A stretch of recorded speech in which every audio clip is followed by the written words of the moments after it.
Any moment now, what we're hearing is a tower source telling our affiliate WTVJ that this plane is on its final approach to Miami International Airport. It has been circling that airport for more than 40 minutes. We're going to go right now to Tom Costello, who has new information. Tom?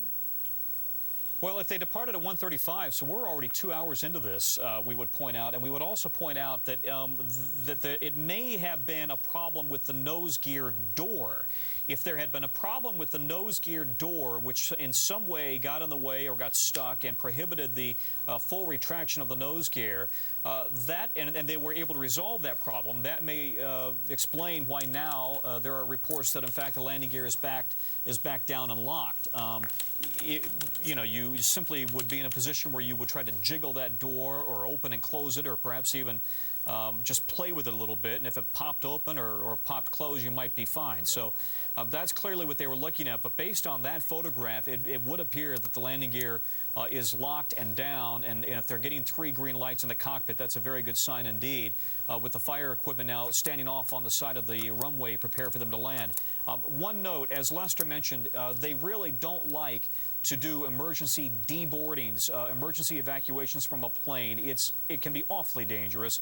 You know, somebody trips or somebody comes down a slide, and perhaps that's not the plane there.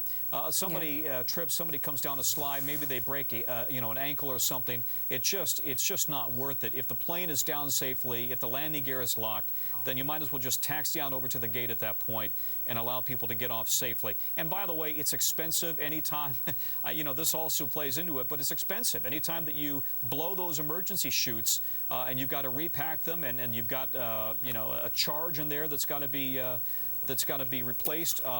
This is yet another part of this equation. So if a plane is down safely, there's no reason to imposition people, to put people at risk by making them jump out, and there certainly is no reason to try to incur an extra expense if you can just taxi on over to the gate.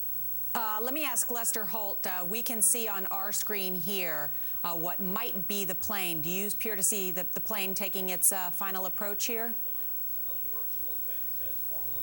Lester? That does look like an MD-80, Nora. Yeah, that looks like an MD-80. Nora, that does. Yeah, it does look like an MD-80. I would agree. Yeah, I do see it here, and it is coming on 26 right, so landing to the west right now. And I've got my camera trained, and I'm going to zoom in. I can't tell. It looks like the wheels are down, and this looks like a very normal approach. The plane that landed before just about a minute ago was a little private jet, so the runway has remained open until this point. They don't foam runways or anything in these situations. If the pilot believes his landing gears are down and locked, this may be very, very routine. So we'll watch now. He's just about approaching the threshold now. And I'll be quiet and let you watch. 138 passengers on board, including 5 crew. And Monica? I'm sorry, yes, Nora? Go ahead, Tom. It's Tom. Just watch that front landing gear closely there. Is that in the proper, if we can drop the bug, it would be better, but we can't see it very well if you can drop that. But take a look at how that's going to hit the ground. Okay, I can, you guys hear me? Yes.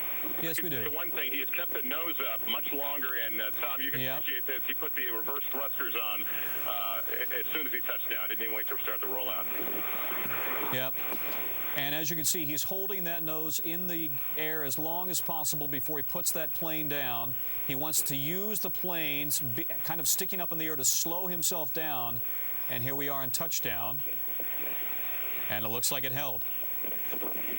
Looks very, very good. How does it look from there, Lester?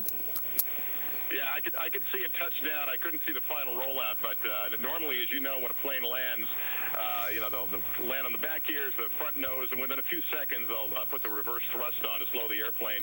He actually had, it sounded to me like he had the reverse thrust the moment those main gears touched down. So obviously trying to get that plane just as slow as possible before he lowered that front nose down. And he did what's called aerodynamic braking. That's you hold the nose up, and you hold it off and hold it off, and it's basically adding wind resistance, slowing the airplane. So by the time that nose came down, that plane was going considerably slower than you would normally touch down in an average airliner.